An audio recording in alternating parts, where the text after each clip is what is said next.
안녕하십니까. 전기차 읽어준 남자 전인남입니다. 네, 지금 전기차 중에 벤츠 EQS가 얼마 전부터 이제 출시가 돼서 이제 뭐 리뷰어분들이 리뷰어도 하시고 뭐 이런 뭐 관련된 영상들이 많이 나오고 있어요.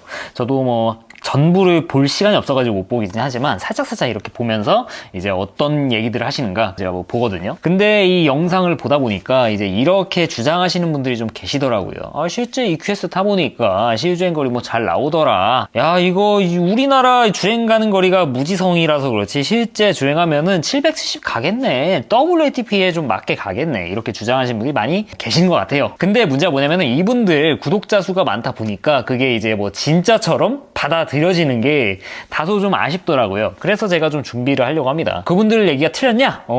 되게 좀 조심스러운데 네, 틀렸습니다.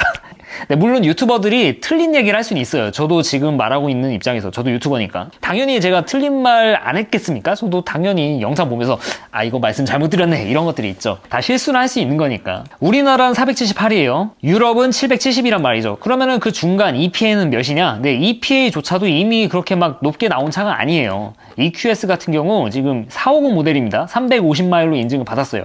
563km. 이미 저는 이때부터 우리나라 주행 가는 거리가 뭐 잘 나와야 500? 안 나오면 뭐 400 후반 나올 거라고 말씀드렸나 모르겠는데 실제 뭐 그렇게 나온 거라서 뭐 별로 뭐 놀라운 얘기도 아닙니다. WLTP는 왜 이렇게 높게 나오고 우리나라는 이렇게 좀 가혹하게 나오고 EPA는 왜 이렇게 중간으로 나오는지 좀 이제 말씀을 드려야겠죠. 여긴 WLTP Fact라는 사이트입니다. 먼저 말씀드릴게 실험실 테스트는 동일하다는 겁니다. WLTP도. 그러니까 여기 보면 이런 내용이 나와요. 지금 뭐 주행 가는 거리 테스트를 하게 되면은 이 어떤 사람들은 악셀을 스무스하게 어떤 사람은 빡세게 이렇게 밟을 수도 있고 코너라든지 뭐 브레이크를 갑자기 밟을 수도 있고 천천히 밟을 수도 있고 이런 변수들이 너무도 많기 때문에 이런 실험실적인 테스트를 한다라고 말하고 있어요. 웨더 컨디션도 나오죠. 트래픽이라든지. 그래서 이 주행 가는 거리 테스트 이 결과 공인된 결과값을 얻는데 리얼 드라이빙 테스트를 한다? 이거는 좀 말이 안 되는 겁니다. 이 공기만 하더라도 공기의 습도에 따른 공기의 질 이것도 영향을 끼칠 수 있는 거거든요. 공기 역학에서. 그로 인해서 전비 영향 그리고 노면이 살짝이라도 젖었는지 아닌지 그리고 트래픽 상황에서도 차가 있었는지 없었는지 이런 것도 굉장히 다양하기 때문에 이 주행 가는 거리 테스트를 하는데 이 프로토콜을 짜는데 사람들이 멍청해서 그런 게 아닙니다. 무지성이라서 이렇게 한 게 아니라 어쩔 수 없기 때문에 그래요. 왜냐면은 모든 제조사의 모든 차에 주행 가는 거리 테스트를 해야 되는데 좀 정형화된 스탠다드한 그런 프로토콜이 있어야 되는 건 너무 당연한데 이 환경 변수들을 제어하기 위해서 이렇게 찾다 보니까 찾은 게 이 다이노 위에서 올려놓는 이런 실험실 테스트란 겁니다. 이분들이 뭐 무지성이라 이렇게 한 거야? 절대 그렇지 않습니다. WLTP도 똑같이 실험실적 테스트고 여기 이 WLTP 팩트라는 곳에서 이 한계점을 명확히 인지하고 있습니다. 야, 그러면은 이 WLTP 레인지 테스트에서 구글링 하면 이런 영상 나오던데 이런 사진 많이 나오던데 어떤 사진이냐 뭐 뒤에다가 뭐 달아놓고 하는 이 테스트 이게 나오거든요. 뒤에 막 연통 같은 거 막 달고 막 하는 거 이거 보여주면서 봐라 이제 WLTP 실주행거리 테스트 한다. WLTP 테스트가 있고요. 그리고 RDE란 테스트가 있습니다. RDE는 Real Driving Emission 테스트예요. 에미션? 제가 발음하기 좀 어렵네.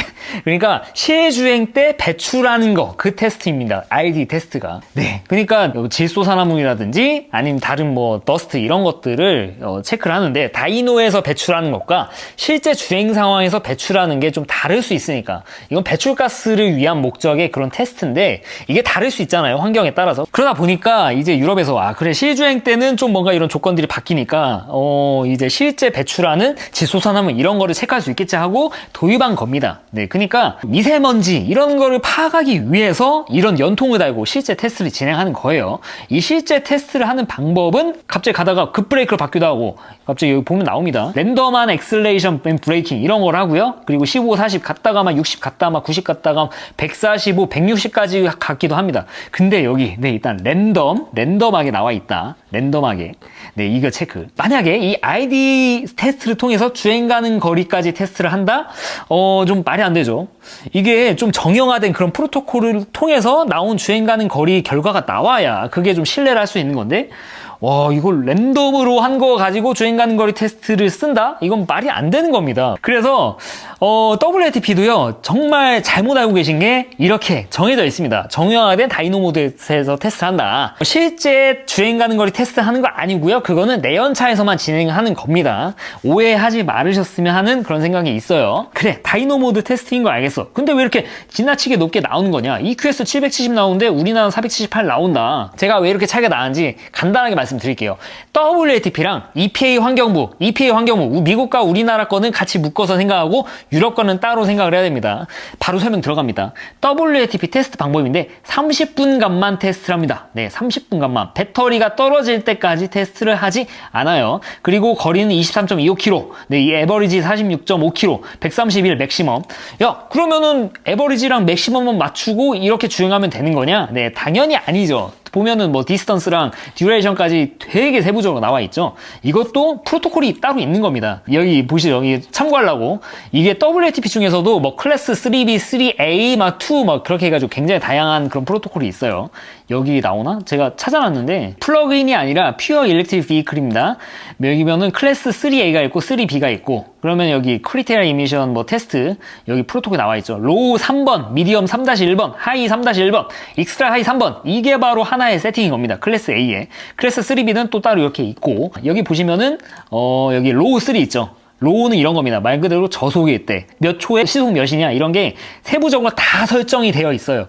이게 초마다 몇 킬로 이런 게 다 정해져 있단 말입니다. 그렇게 로우, 미디엄, 하이, 익스트라 하이 이 순서대로 진행하는데 이게 1800초까지 진행되는 게 바로 WLTP 테스트예요. 배터리 떨어질 때까지 하는 게 아니야? 네, 진짜 30분까지만 하고요. 이 소비된 전력을 가지고 이제 이 차를 완충했을 때 이제 100%로 환산하면 몇 킬로 가겠네 이런 뭐 계산값들이 나오겠죠.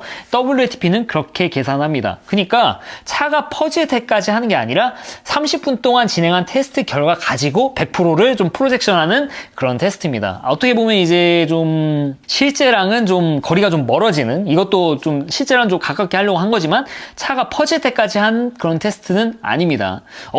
그 말인즉슨 EPA와 환경부는 차가 퍼질 때까지 하느냐? 네, 맞습니다. 여기 근거가 나와 있죠. 네, 여기는 뭐 클린 테크니컬한 사이트인데 뭐 공식적인 서류 막 이런 뭔가 프로토콜 PDF 이런 거를 좀 보여드리면 좋은데 좀 이게 보기가 되게 좀 빡빡해가지고 그냥 기사로 해가지고 좀 보여드릴게요. 그리고 EPA랑 우리나라는 거의 좀 비슷하다고 보시면 됩니다. 물론 이런 거 제가 아까 보여드린 WLTP만의 뭐 고유의 이런 몇 초에는 몇 킬로를 가고 그런 것들 있지 않습니까? 그런 조건들이 우리나라랑 미국이 당연히 달라요. 미국 같은 경우 UDDS, 네, 도심, 그리고 HWFET 이런 뭐 프로토콜이 있거든요. 우리나라도 이렇게 해가지고 뭐 75 해가지고 뭐 이런 것들이 있어요. 그러니까 일단 이런 거는 미국과 우리나라가 다르지만 공통된 틀은 거의 뭐 동일하다. 왜냐면은 우리나라 주행 가는 거리 테스트를 EPA를 많이 참고를 했기 때문입니다. 그래서 EPA를 설명드리면은 우리나라 거는 거의 뭐 자동적으로 설명이 되는 그런 거니까 EPA만 말씀드릴게요. 똑같이 다이노 모드, WLTP도 그렇고 EPA 테스트도 다이노 위에서 진행합니다. 일단 전부 다 막 방전시키고 충전을 하고 하루 동안 뭐 놓고 막 이런 내용들이 있는데 이거는 뭐 중요한 거는 아니니까. 네, 일단 EPA도 이렇게 한다는 거. 대신 이제 EPA랑 우리나라 같은 경우에는 계속 이 사이클을 계속 무한으로 돌린 거예요. 차가 멈출 때까지. 그러면은 실제 이 테스트를 돌리면서 나온 이 전력량이 있을 거지 않습니까? 전력량 그리고 주행 가는 거리. 전력량 같은 경우 계산해가지고 이제 이 미국의 EPA라는 데서 이제 퓨어 이코노미라는 사이트에서 MPGE 해가지고 이렇게 결과값을 만들기도 하고 주행 가는 거리도 나오게 되죠. 차 멈출 때까지 주행한 거. 이런 테스트를 돌린다. 거기에다가 덧붙여가지고 네, 이런 게 들어갑니다. 여기에 보정식이 들어가는데 일단 이 다이노 모드 위에서 돌아가는 거잖아요. 그래서 실제 주행 가는 거리하고는 당연히 다를 수밖에 없습니다. 좀 다이노니까 좀 뻥튀기 될 수밖에 없어요. 그래서 여기다 무슨 계산식 넣냐면은 보정계수로 0.7을 곱합니다. 네, 0.7 곱해요. 그러니까 지금 뭐 모델 Y 같은 경우로 예시로 드러났는데 이 테스트를 했을 때 451마일을 간다고 이렇게 받아놨었어요. 근데 실제랑은 굉장히 좀 거리가 있는 테스트 결과잖아요. 실제로는 이제 뭐 노면을 돌면은 저항도 더 증가할 거고 바람도 물론 이 다이노 위에서 이렇게 쏴준다고는 하지만 실제랑 당연히 좀 다를 수밖에 없으니까 그래서 0.7을 곱한 값 316마일 이거를 사용하게 됩니다.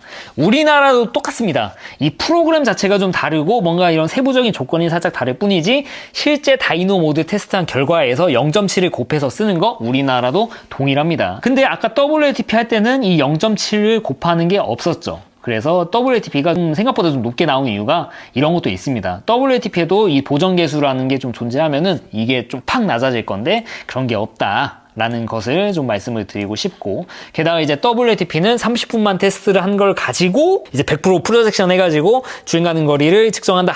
근데 EPA와 우리나라는 차가 멈출 때까지 테스트한다. 그 결과에 곱하기 0.7이다. 거기에다가 WLTP 환경부 각각 사용하고 있는 프로토콜이 다르다. 네, 당연히 주행 가는 거리 테스트가 다를 수밖에 없겠죠. 어떻게 보면 이것도 실험지적 테스트고 0.7을 곱하는 거, 이런 걸 했을 때도 실제 주행 가는 거리라고 보기는 어렵죠. 그 한계라는 게 있습니다. 왜냐면은 이게 어떤 방법을 통해서 이게 진짜 시주행 거리 테스트로 완벽하게, 어떻게 보면 말이 안 되는 거지만 정말로 환경이 통제가 되는 뭔가 거대한 곳에서 실주행 가는 거리 테스트를 한다고 했을 때 그것조차도 실제랑 좀 다를 수밖에 없다는 게 여기서 좀 한계를 나타내고 있죠. 그러니까 좀 어그레시브한 드라이버는 실제 인증된 거리보다 좀 못 갈 확률이 높고, 대신에 좀 할배 운전 하시는 분들은 좀 더 멀리 갈 수도 있고, 날씨, 온도 차이에도 차이가 날 수 있기 때문에 이거는 정말 뭐 참고 용도지, 이 정도는 가겠다, 무조건 이 정도는 가야지, 이 정도도 못 간다고 하면은 소송해야 되는 거 아니냐라고 말을 하면 안 된다고 여기서도 좀 그런 한계성을 말하고 있어요. 사실 좀 어쩔 수 없는 게, 이게 뭐 내연차도 사실 마찬가지지만 전기차는 이 사람의 발끝 왔다 갔다 하는 거, 온도, 그리고 노면, 비와도 좀 달라집니다. 그래서 주행 가는 거리 편차가 내연차보다 좀 큰 편에 속해요. 그래서 주행 가는 거리보다 못 가니까 뭐 소송 걸고 막 이런 걸 할 수 없다는 게 여기 좀 여실히 좀 드러나게 되는 거죠. 어쩔 수 없는 겁니다, 이건. 이상 전기차 읽어준 남자 전인남이었습니다. 앞으로도 유익한 주제를 가지고 여러분들 찾아뵙도록 하겠습니다. 시청해주셔서 대단히 감사합니다.